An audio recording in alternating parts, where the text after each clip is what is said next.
Hello, and welcome to Inside Pennsylvania Boroughs.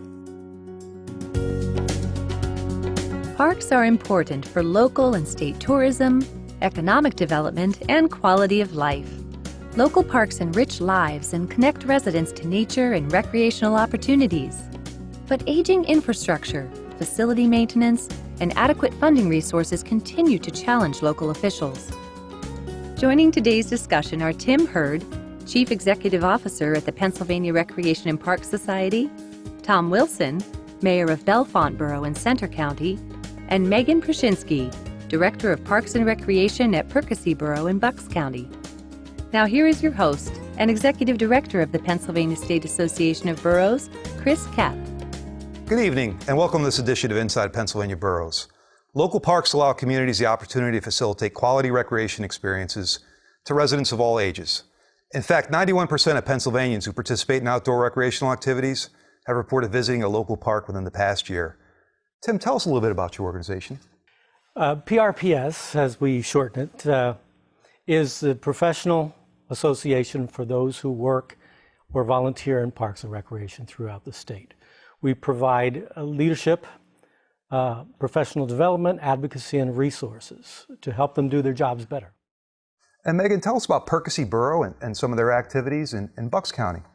Well, Percy Borough is events oriented within our community. We have major events throughout the year. We have our annual car show. We have our annual tree lighting, which is actually the oldest in the nation. It'll be our 110th year this year. And we have things like Fall Fest, which bring over 7,000 people to the area. And we also, run special events, things. We just had a mural painting done in right behind our retaining wall for the borough. So we have things like that pop up throughout the year as well. And Mayor Tom Wilson, welcome to the show from Bellefonte Borough in Centre County. Tell us about some of the activities of Bellefonte, which is a very entrepreneurial borough, I might add. Thank you.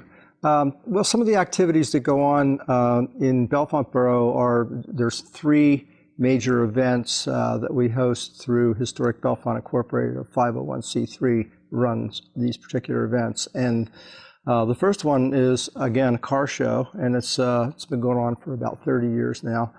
And it brings in, it's entirely in the downtown area, in what we call the T of the town. And that's in May. And then in August, we have the Bellefonte Arts and Crafts Festival, and it's approaching I think in 30 years as well. And once again, then in early December, we have Victorian Christmas in downtown Bellefonte. And all three of those events are major events in the town, along with some smaller festivals and events that go on in the spring and the fall, but all run through Historic Bellefonte Incorporated. And Tim, tell us about some of the more important facets that go into the actual planning of a park and recreation facility. Well, parks are for people. So we are there, the parks are to serve the people's needs. Historically, they were to get people out of the dirty cities into some healthful air and water. And I would add from what Tom mentioned in Bellefonte, some of the older towns, they were built with their backs facing the water, because that's where the sewage went and that's where they threw their trash. And now they're turning themselves around and facing the waterfront. And that opens themselves up to more economic development and bringing people to the historic downtowns and tourism possibilities and events. And you are, in fact, doing that in Bellefonte. Yeah, we're in the midst of, we're not in the midst, we're in the final sprint to develop the waterfront area that was started probably about 4 years ago, with the taking down of some old buildings and the purchase of the land. We have a sales agreement on that at this point. So we're moving forward, and that's pretty exciting too. So the whole waterfront area, which includes Talleyrand Park on the upstream side, is going to be quite an addition to downtown Bellefonte.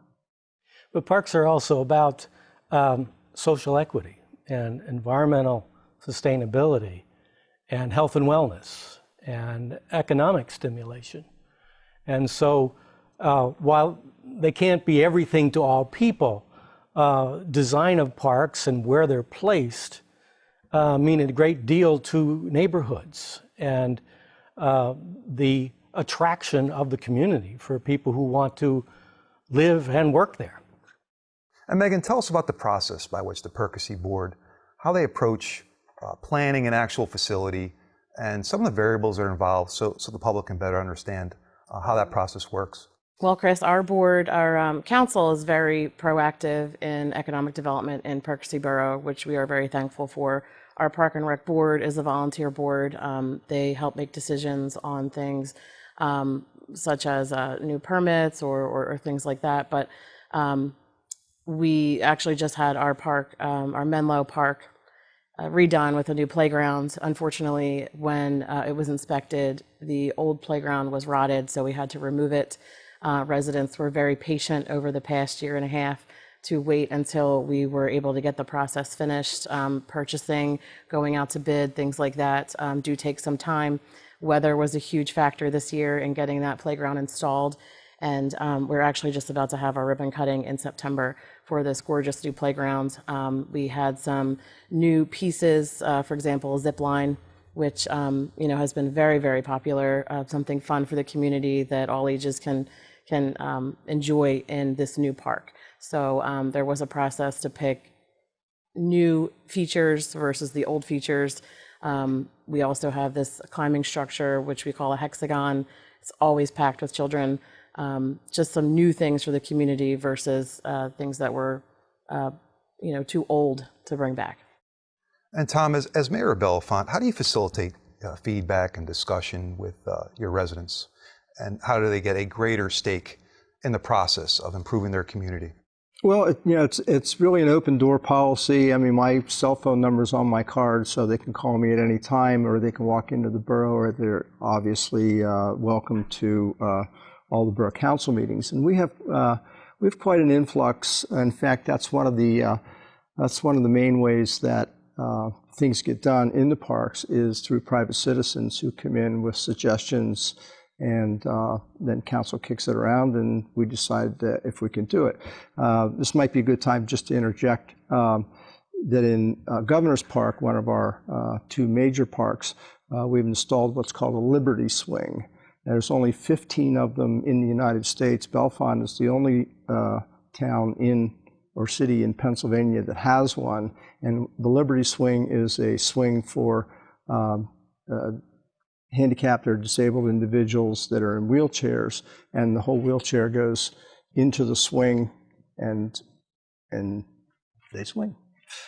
That started with an initiative by a woman who had a daughter who would love to have the swing, and she was responsible for raising $22,000 along with some other individuals in town. So all done with private donations, and the borough installed it. And Tim, in your experience, just to build off of Tom's response, as far as from a handicap perspective, are parks doing a better job in the 21st century of trying to accommodate more residents with certain disabilities? We're doing a better job. It doesn't mean it's excellent in all places, but social equity and inclusion is a big deal. And since the parks are for people, it's all people. So we want to be sure that they have not only the access, despite whatever situation they may be in, but it is open to whatever accommodations we might try to make. And so that's a large part of what goes into park planning, especially new parks, so that it is usable, safe, clean, and ready to use. Yes, I would like to add the new infrastructure of the poured-in-place playgrounds are very accessible to those with some disabilities, and it is more on the expensive side, so we hope to upgrade some of our newer parks to that in the future. We do need some more funding, and hopefully there'll be grants available. We've also installed some lower to the ground structures that you don't have to climb or anything like that, so someone would be able to access them, who is in a wheelchair. We are actually looking into getting a swing, and I I'm happy that you mentioned that at our one park. We're looking into adding some swings. So maybe we'll be the second in Pennsylvania with a Liberty Swing. Mayor, how does Parks and Recreation, the entire strategy, how does that factor into economic development, and how does it function in attracting new residents to the community? Well, it's very important. There was a survey done, I think it was by a national realty firm, asking the question, what is important to individuals when they're looking for a place to live or a place to build a home or buy a home. And the second thing on the list was access to greenways, trails, and recreation. Nature-based activities is an $887 billion industry in the United States.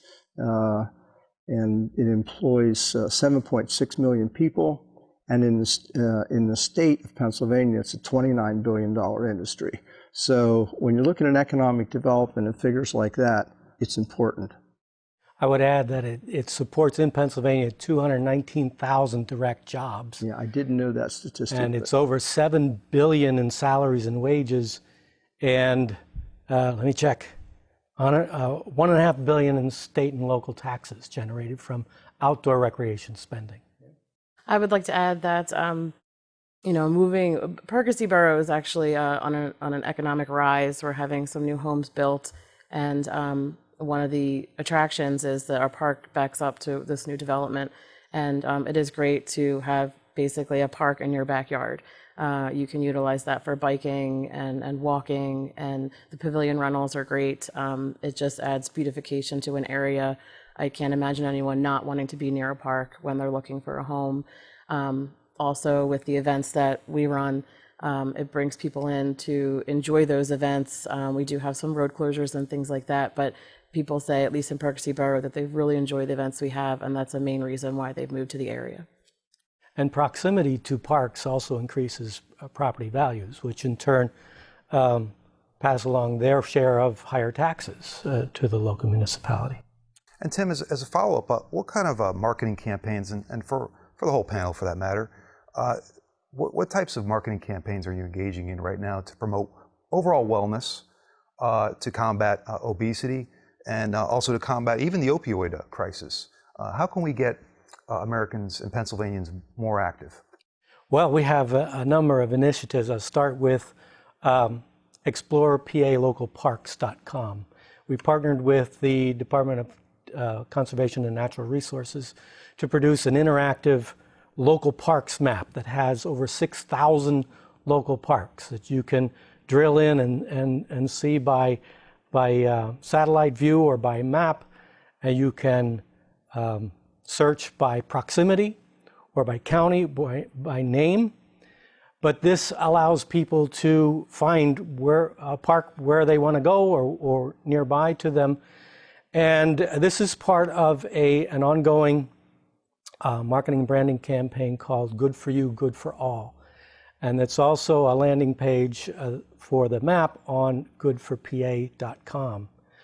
But this is helping to connect people to healthy activities and connection to nature. But recreation in parks is not just fun and games anymore, I like to say, but it touches everything that's important in the community. So, opioids crisis is a big thing, and people are dying every day, and a lot of them make their way into parks and public spaces, which is creating a huge problem. And so the Pennsylvania Recreation Park Society has created an opioids task force to look into options that we can do as providers of solutions in the communities, and how the community can respond to that crisis in their own locale, working with the police departments and the sheriff departments and others within the healthcare industry. And one of the partners we're looking to consolidate an agreement with is the Pennsylvania chapter of American Academy of Pediatrics.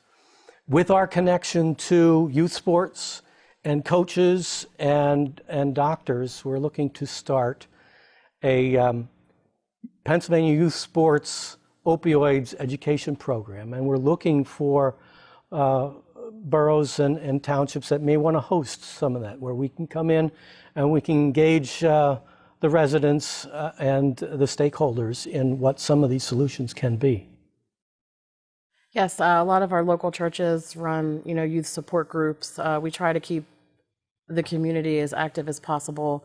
In the summer, we know that there could be some idle time for the youth, so we run a very popular youth basketball program at our parks. The community is very supportive, and we just try to keep our parks engaged with the at-risk youth, and our police are involved. We have a youth aid panel. We try to educate them as much as possible by staying active, to avoid situations where, they could be in danger. We have a nice police presence and an active community where we do try to keep the youth active. And, if you see something, say something, that sort of situation. And also to keep them active, we're going with less screen, more green, keep the youth in the parks engaged in nature activities, offering fishing, things like that. So we try to keep them active as much as possible. Recreation has a very large role to play in preventative treatment against drug abuse and risky behaviors. Yeah, I was glad to hear about some of the initiatives that you guys are doing right now, because I was unaware of that. And in Center County, not only in Bellefonte, but through involvement with the townships and the local boroughs in the county, we have a task force that is working on some of the problems and some of the solutions, hopefully, for the opioid crisis. And I agree that engagement of the youth in outdoor activities, parks, and recreation is key to try to stem some of the idle, less beneficial behaviors that take place. It's an uphill battle, but I think everyone across the country is in the same boat with a lot of the problems that we're talking about today. And it's not an easy solution. It'll be something that'll have to be dealt with directly for years to come, I believe. Hopefully we can stem the problem at some point. And all these things must be intentional. And the borough officials are elected to solve problems. Mm-hmm. Well, we say the recreation and park professionals are the problem solvers, because, again, we touch all these different aspects. Parks nationwide and recreation agencies are the second most provider of breakfasts for children, food distribution programs beyond after schools. And so we have interaction with all parts of the population throughout the year, and it's got to be intentional. But we say, we point out that when budget restrictions come, guess who the ones who get hit first? It's the Parks and Recreation Department. There had been a study done of local officials' perceptions of park and recreation. And while 6 and 7 elected officials agree that tax dollars are well used in parks and recreation, they're still the first to be cut when the budget gets tough. But yet, we are the ones that can keep enabling these intentional solutions in the town. Well, Tim, while we're on the subject of money, how do councils as well as boards, how do they fund their projects, number one?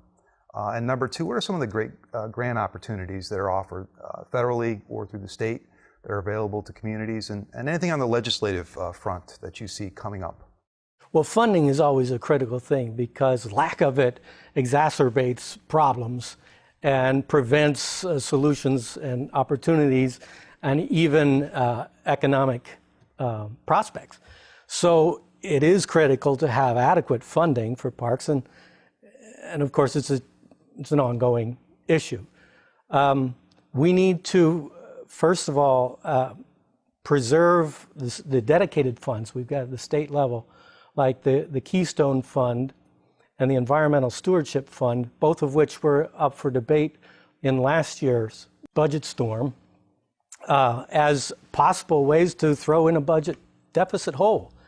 And we said, no, that's going to be detrimental in both the short and the long term, because these funds are dedicated to conservation, parks, trails, recreation that others aren't. We need to pass a Growing Greener 3 funding package. On the federal level, the Land and Water Conservation Fund is up for renewal at the end of September. And while there's a lot of support, we urge elected officials to be sure that our federal folks are going to vote to renew that and make that a permanent thing, none of which comes from tax dollars. So that's a win-win there. On the local level, there's usually a mix of funding from tax dollars, but also revenue produced by programming, sponsorship dollars, and other creative ways. You probably have some ways. Yeah, Megan, same question. And some of your colleagues there regionally, how are they approaching the funding issue? There are a lot of grants available, and I think to educate ourselves in the timely fashion that these grants are due. Most grants are approved depending on how many apply. The Department of Conservation and Natural Resources is a huge asset, especially to Park City Borough currently. We have multiple grants going on right now. For example, we're working on the Liberty Bell Trail feasibility study. It was the old trolley trail from Norristown to Quakertown, so we're hoping that that can be a multimodal trail for people to travel, but we wouldn't be able to even approach it without the grant funding. So the other piece of that is a lot of the grants are matching funds. So depending if it's a 75-25 split or whatnot, we have recreation impact fees from builders coming into the area. As I mentioned, we're economically growing in Park City Borough, and these builders usually give money to the borough as they're impacting the green space that we have. So we can utilize that money towards the matching funds that are required for, say, a new playground or things like that. So because they're taking away area that could be used for green space, it goes into our recreation fees. And that's very helpful when we want to produce new things. And yeah, I would add that the DCNR grant programs, C2P2 is the short title for that, are excellent, but they can't fund only but 50% of the requests they get every year. So it's not a solve-all. We need other funding. But she made a very important point. Most of these grants that are available leverage local funds as matches. There was a study done in development in the state parks. We have 121 state parks in Pennsylvania. And for every dollar invested in state parks, it produced $12 of other investment. Well, Tim and Megan pretty much covered it, but one of the ways that we have a 0.9 mil tax in the borough to fund our parks. So that gives us a base to work with, and then the rest of the projects that come along. Obviously, we plan ahead for our budget with parks in mind, but you're absolutely right. Parks seem to be the low-hanging fruit when in the minds of most people. And I think a lot of what we need to do as advocates for park and recreational economic development is to keep educating the public to the benefits and not only economic but health and fitness and that kind of thing. It's really an uphill struggle because a lot of the old timers, not you and I included, but a lot of the old timers, they're looking at the concrete nuts and bolts, the sewage, the water, the streets, that kind of thing, which is obviously important, but they sort of still, second shelf park and recs. Well, we found out from research when the last state outdoor recreation plan was produced that the municipalities on average only budget 3% of their total budget for Parks and Rec. It's very tiny. Yeah. So what we're challenging the boroughs and the townships and the municipalities to do is to increase that to 5% over the next couple of years. And even that will be a welcome increase. I want to go back to a comment that Megan made before about nonprofits and the private sector. How can local governments improve their effectiveness in trying to incorporate them into the process, get more collaboration and more monetary assistance in the process? Have there been any successful projects that you've engaged in, or any strategies perhaps that local governments can use to bring nonprofits and the private sector money into the fray? Well, in Percy Borough, we do not particularly have a facility for Parks and Rec. So we try to incorporate local businesses to offer programming. So we're trying to get people who might not go into a particular shop to go in there and have a class that would be beneficial to them and the shop owner. We also have most of our events in our downtown district. It's our business district to help promote, again, visitors coming in who may not be aware that this particular store is there. So we did move our one event from the park to downtown just to incorporate the businesses and just having that visual when people come in who might not drive by Percy as often as they would like. So we try to incorporate businesses such as that. And then we also have our newsletter. We ask for some sponsorships that goes to everybody in the Percy Borough area, just to have more visibility for those businesses. And it seems to be working so far. We hope to increase that in the future. We like to see public-private partnerships because a lot of times they can be more responsive and quicker because they're more entrepreneurial in approach to solving problems, to filling a niche than oftentimes governments can. We're very dependent on volunteer organizations in our town and clubs. I mean, one of the, as I'd mentioned earlier, Historic Bellefonte Incorporated runs a lot of our major events.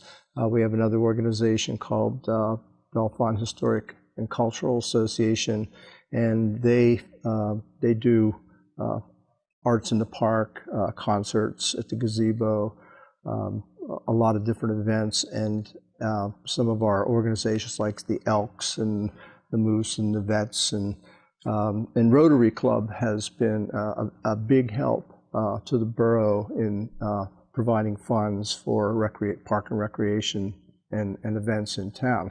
So very dependent, and I come to appreciate a lot of what they do, as well as our local YMCA, that make Bellefonte, a more inclusive, as a government without really being government agencies. They're really a key cog in the machine. Unfortunately, that's all the time we have for this fascinating subject. Tim Hurd, thank you very much for joining us today. CEO of the Pennsylvania Parks and Recreation Society. How can we get more information on your organization? Our website is prps.org. Megan Prushinsky, pleasure to have you here. How can we get more information on Percy Borough and your board there? Our website for Percy Borough is percyborough.org, and our social media on Facebook is @PerkBorough. And Mayor Tom Wilson from beautiful Bellefonte Borough in Center County. How can we get more information on the Borough of Bellefonte? Well, the borough website is bellefonte.net, very simple. And to get more overall information on the town, bellefonte.com. I'd like to thank our guests for sharing their insights about the challenges and opportunities facing local parks. Thank you for tuning in. Have a great night.